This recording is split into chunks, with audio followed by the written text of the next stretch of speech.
everybody, it's Kurt and Rob with Two Brothers Hobby, and we're here with Parkzone's new Ultra Micro DH98 Mosquito Mark 6. Now this is a big release and a big event in the micro world, sure the mass-produced micro world. Yeah. A twin engine micro. Yeah, we've been talking about when somebody was going to come out with a good flyable twin for years, and it looks like Parkzone finally stepped up, and which doesn't surprise me. Parkzone is sort of always on the forefront. Oh, they've clearly been leading the pack in the ultra micros. They've had more products released and more good flying products released in the micro space, the ultra micro space.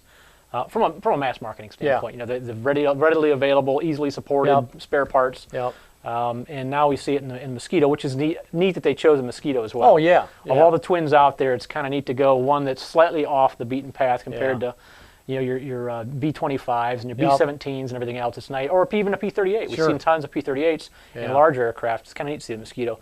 You've taken a look at it, kind of gave it a once over to get familiar with the aircraft. Why don't you familiarize us with it? Okay. Now this is the bind and fly model, so right out of the box, this is the state in which you can find it in. It's completely assembled. You don't have to put any stickers on, decals. Landing gear is already installed, but this is removable landing gear, so if you don't have a hard surface to land on, you can take those off and belly land it in the grass. Steerable tail wheel too, right? Correct. Steerable tail wheel.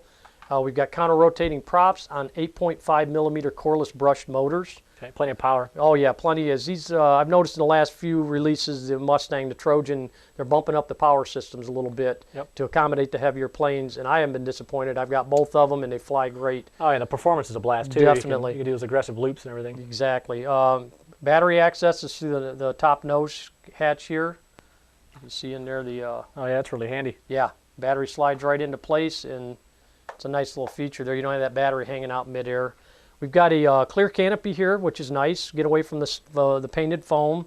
But there's something missing. There is right now, but I haven't completed. I've got a little bit of detail work to do here. I'm working on some little figures to go in there for pilots. Yeah. You won't fly. It won't fly if you don't have pilots in it. Yeah, that's exactly right. Yep. This is a bind and fly. So Kurt, why don't you show us what radio we're going to use and tell us what else comes with the kit? Okay.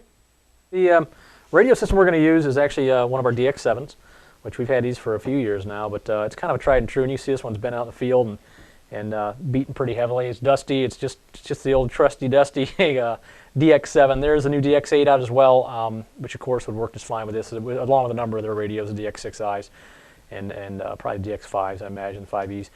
Our DX7, we actually already bound this one. It just took a couple of seconds, and it's set up like they've always set up for us, real quick and reliable and easy. So that'll give us a bunch of features if we want to do some nice dual rates and things like that, a little bit of mixing.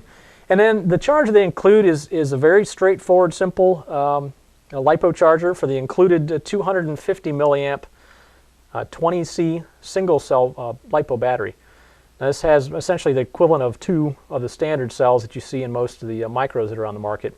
With it having the twin engines, we've got to have that extra capacity. But the neat thing about this is it's pretty straightforward and allows up to about 2 point, and this is an approximation. This isn't from E-flite or from Horizon Hobby, but it's about 2.3 C, roughly around there. It looks like if it'll go up to 0.7 amps on a 250 milliamp battery. And then now the thing you'll notice too is this doesn't come with an AC adapter at all, but it does accept one. So you can have a 6 volt or 12 volt DC power supply that you can pull into the charger.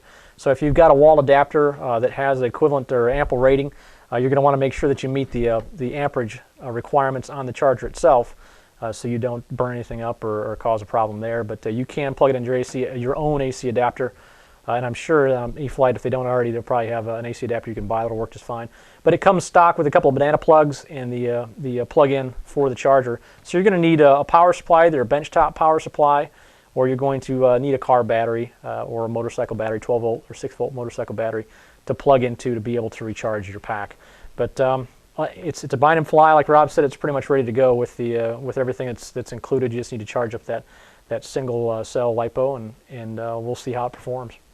Yeah, I'm really excited to see how this does perform. We've been waiting a long time for a twin with these motors. It seems like it has ample thrust, ample power. On the bench, so, yep, absolutely. Yeah, so we'll get it out and see how it does perform. All right, we'll come back and check out part 2, and we'll see how it scores on the 5x5 review process.